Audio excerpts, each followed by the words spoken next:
တခါလေကိုအတိတ်မှာပဲပိတ်မိနေတယ်လို့မျိုးခံစားမှုကြပါသလားကဲဒီနေ့မှာတော့စိတ်ပညာရှင်ကားဂျွန်ရဲ့အတွေးစိတ်ကလေးဆိုတဲ့သဘောတရားအကြောင်းကိုအတူတကွလေ့လာကြည့်ကြမှာပါဒါဟာကျွန်တော်တို့ရဲ့ဘဝကိုတိတ်တဆိတ်ပုံပေါ်နေတဲ့ကိုယ်တိုင်တော့တတိမထားမိတဲ့အစွမ်းထက်တဲ့အစွမ်းအားတစ်ခုပါပဲ ဟုတ်ပါတယ်လူကြီးတယောက်ဖြစ်လာတဲ့အခါမှာဘလောက်ပဲစူးစမ်းဖျောက်ဖြစ်လို့မရတဲ့စိတ်ခံစားမှုပုံစံတွေဘာကြောင့်ရှိနေရတာလဲဒါလူကြီးပေါ်မှာအဖြစ်များတဲ့ယုံကြည်မှုတစ်ခုဖြစ်ပြီးတော့အကြောင်းရင်းကထင်ထားတဲ့နည်းနဲ့တော့လွဲနေနိုင်ပါတယ်အမေတို့လေကျွန်တော်တို့ရဲ့ရုန်းကန်မှုများစုဟာလူကြီးဘွားရွေးချယ်မှုတွေနဲ့တိတ်ပြီးမထက်ဆိုင်ပါဘူးအဲ့ဒီအစားကိုယ့်အတွင်းထဲမှာပဲမေးပျောက်ဖြစ်နေတဲ့အတွင်းစိတ်ကလေးရဲ့ဖုံးကွယ်နေတဲ့အတန်းကနောက်ွယ်ကနေတိတ်တဆိတ်ကျူးကန်နေလို့ဖြစ်ပါတယ်ဟုတ်ပြီဒါဆိုရင်အပိုင်းထက်ကိုစားလိုက်ကြအောင်ဒီအတွင်းစိတ်ကလေးဆိုတာတကယ်တော့ပါလေဒါဟာဝေးကွာတွားပြီးဖြစ်တဲ့အမတ်တရတစ်ခုထက်အများကြီးပိုပါတယ်ကျွန်းကမူလပုံစံကလေးလို့တောင်းလိုက်တဲ့အခါမှာလေဒါကတကယ်ကိုကြပြဆန်းပြောတာမဟုတ်ပါဘူးနော်သူဆိုလိုချင်တာကကျွန်တော်တို့စိတ်ထဲမှာတကယ်ကိုတတ်ရှိထင်ရှားရှိနေတဲ့ကလေးတယောက်လိုပဲတွေးတယ်ခံစားတယ်တောင်းပန်နေတဲ့အစိပ်ပိုင်းတစ်ခုရှိနေတယ်ဆိုတာပါပဲလူကြီးဖြစ်နေရင်တောင်မှကျွန်တော်တို့ရဲ့နေ့စဉ်စိတ်ခံစားမှုနဲ့ဆုံးဖြတ်ချက်တွေကိုဒီအပိုင်းကလွမ်းဖို့နေတော့ပါပဲကျွန်တော်တို့အများစုကတော့ကလေးဘဝကိုပြီးသွားပြီစာအုပ်တော့ရဲ့အခန်းတစ်ခန်းလိုပဲကြော်ဖက်ခဲ့ပြီးပြီလို့ထင်ကြတာပေါ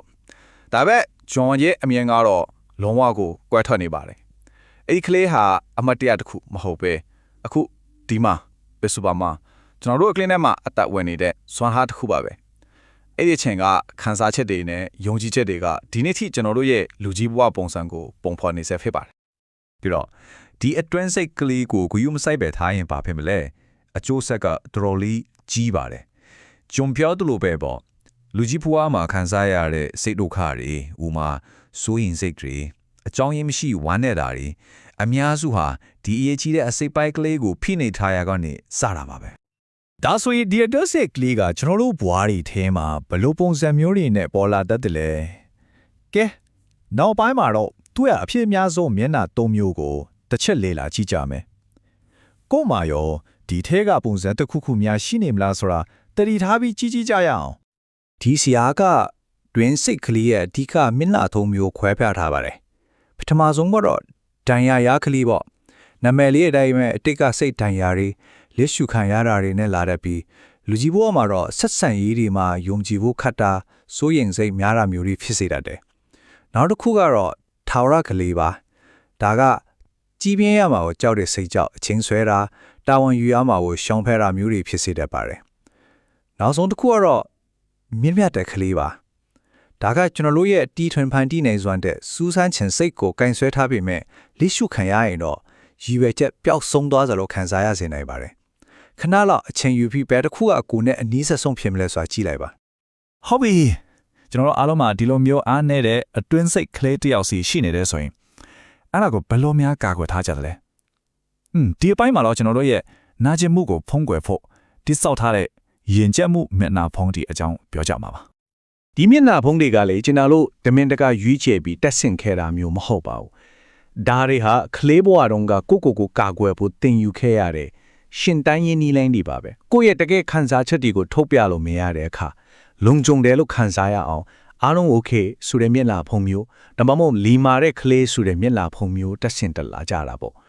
့ဒီမှာအဖြစ်များတဲ့မျက်နှာဖုံးတချို့ပေါ့နော်ဥပမာတာဝန်တီလူကြီးဆိုတဲ့မျက်နှာဖုံးဒါကတော့ကိုကတခြားသူတွေအတွက်အသုံးဝင်နေမှာပဲချစ်ချင်းမေတ္တာနဲ့ထိုက်တန်တယ်လို့အတွင်းစိတ်ထဲမှာယုံကြည်နေတာမျိုးအားကြီးသူဆိုတာကတော့တစုံတယောက်ကိုအားကိုးတာကအားနိုင်ချက်ပဲလို့သင်ယူခဲ့ရသူပေါ့နောက်အောင်မြင်တဲ့စွမ်းဆောင်ရှင်ဒါကတော့ကိုတန်ဖို့တက်တည်ပြဖို့နောက်ထပ်အောင်မြင်မှုတစ်ခုကိုအမြဲတမ်းမမောမပန်လိုက်နေရသူမျိုးပေါ့ဒီတဲကတစ်ခုခုနဲ့များရင်းနှီးနေတယ်လို့ခန်းစားမိပါသလားဒီမျက်နှာဖုံးတွေတထားရတာရဲ့ပေးဆက်ရမှုကတကယ်ကိုကြီးပါတယ်ကိုယ့်ရဲ့စမန်တဲ့စိတ်နဲ့ဒီမျက်နှာဖုံးကြားကအကွာဝေးကကျေပြန့်လာလေအတွင်းစိတ်ထဲမှာဟာရတာဖြစ်ပြီးအထီးကျန်တဲ့လို့ခံစားရလေပါပဲ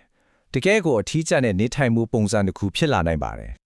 ကဲပြဿနာကိုလည်းသိပြီးကိုတက်ဆင်ထားတဲ့မျက်နှာဖုံးတွေကိုလည်းတတိထားမိပြီဆိုတော့အရေးကြီးဆုံးအပိုင်းကိုရောက်လာပါပြီအဲ့ဒါကတော့ဘလို့ကူးစားကြမလဲဆိုတာပါပဲဒီလမ်းကကျွန်တော်တို့ကိုယ့်ရဲ့မိဘကိုယ်တိုင်ဖြစ်လာစေမယ်လမ်းကြောင်းစီကိုပို့ဆောင်ပေးမှာပါကိုစားချင်းအတက်ဂျွန်းရဲ့အဆိုဖြူချက်တကယ်ကိုလှပပြီးရှင်းလင်းပါတယ်အဓိကကတော့ကလေးဘွားတုန်းကလိုအပ်ခဲ့တဲ့ queue site တက်ပြီးနားလေပေးနိုင်တဲ့မိပါတယောက်အဖြစ်ကိုအတွက်ကိုယ်တိုင်ပြန်ဖြစ်လာအောင်တင်ယူရမှာပါ ဒါကကို့အတွင်းထဲမှာစကားပြောဆိုမှုတစ်ခုကိုဖန်တီးတာနဲ့တူရတယ်တစ်ဖက်မှာတန်ရာရာနေတဲ့ကလေးပိုင်းနောက်တစ်ဖက်မှာတော့အဲ့ဒီကလေးကိုနားထောင်ပြီးကာကွယ်ပေးမဲ့လူကြီးအပိုင်းအဲ့ဒီနှစ်ခုကြားကစကားပြောဆိုမှုပါတယ် ဒါကလက်တွေ့မှာဘလို့လို့လို့လဲဆိုတာကိုဥပမာလေးတစ်ခုနဲ့ကြည့်ရအောင်စဉ်းစားကြည့်ပါတစုံတစ်ယောက်ကကိုယ့်ကိုဝေဖန်လိုက်တယ်ဆိုပါစို့အရင်ကဆိုရင်တော့ချက်ချင်းပဲခုခံကာကွယ်ခြင်းစိတ်ဒါမှမဟုတ်စိတ်သက်ကြသွားတာမျိုးဖြစ်နိုင်တယ်ဒါပေမဲ့ဒီအတွင်းစကားပြောဆိုမှုကိုလေ့ကျင့်ထားမယ်ဆိုရင်ကိုယ့်ရဲ့လူကြီးအပိုင်းကအော်ဒီစကားကငါအတွင်းစိတ်ကလေးကိုနာကျင်စေသွားပါလားဆိုပြီးသတိထားမိလာနိုင်တယ်အဲ့ဒီအခါအပြင်ကိုဒေါသနဲ့တုံးပြန်မဲ့စားကောင်းမွန်တဲ့မိဘတယောက်လိုပဲကိုအတွင်းစိတ်ထဲကနေကျင်နာမှုနဲ့နှစ်သိမ့်မှုပေးနိုင်မှာပါ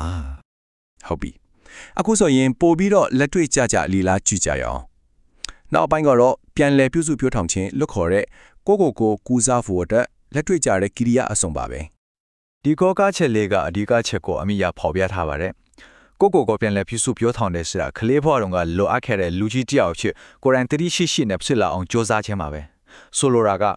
အဒီကိုပြန်ဖြစ်တင်နေဖို့မဟုတ်ပဲအခုပစ္စုပန်မှာကိုယ့်ရဲ့စိတ်ပိုင်းဆိုင်ရာကောင်းကျိုးချမ်းသာတို့တောင်းယူလိုက်တာပါပဲဒါဆိုဘယ်နည်းဆက်ရမလဲဒီမှာအခြေခံကြားဆုံးအဆင့်၃ဆင့်ရှိပါတယ်ပထမဆုံးကတော့ဝေဖန်ခြင်းမရှိဘဲနားထောင်ပါဆိုလိုတာကကိုဖြစ်မသိပဲဘလို့ပဲခံစားနေရဖြစ်စီအဲ့ဒီခံစားချက်ကိုရှေ့ခွန့်ပေးလိုက်တာပါဒုတိယချက်ကကာကွယ်ပေးမဲ့နေနေမိတ်လို့သတ်မှတ်ပါဒါကကိုစိတ်ပိုင်းဆိုင်ရာအရာထိခိုက်စေတဲ့လူတွေအခြေအနေတွေကိုနိုးလို့ပြောတတ်အောင်တင်ယူတာပါနောက်ဆုံးတတိယချက်ကတော့ကိုနှစ်သိမ့်တတ်အောင်လေ့ကျင့်ပါဒုက္ခရောက်နေချိန်မှာကြားမာတဲ့နီးညံ့တွေနဲ့ကိုပြန်ပြီးနှစ်သိမ့်တတ်အောင်တက်ကြွလေ့ကျင့်တာပါပဲနောက်ဆုံးအနေနဲ့ဒီလိုပြောင်းလဲမှုတွေလုပ်ပြီးတဲ့အခါဘလို့အသွင်ကူးပြောင်းသွားမလဲကျွန်တော်တို့ရဲ့နောက်ဆုံးပိုင်းမှာတော့အတွင်းစိတ်ကလေးကိုကူးစားပြီးပေါင်းစည်းလိုက်တဲ့အခါရရှိလာမဲ့အန်အောဆရာကောင်းတဲ့စွမ်းအားနဲ့လွတ်လပ်မှုအကြောင်းကိုလေ့လာကြပါမယ်ဒီအပြောင်းလဲကတကယ်ကိုနည်းနည်းပါပဲတချင်ကနေရာတကာမှာစိုးရိမ်ပူပန်စိတ်တွေရှိခဲ့တဲ့နေရာမှာအခုတော့ဒီငယ်အေးချမ်းတဲ့ခံစားမှုမျိုးကိုရှာတွေ့လာပါလိမ့်မယ်အရင်ကကိုဖြစ်စီတတ်တဲ့အကျင့်တွေကနေစစ်မှန်တဲ့တီထောင်ဖန်တီးနိုင်စွာအဖြစ်ပြောင်းလဲလာမယ်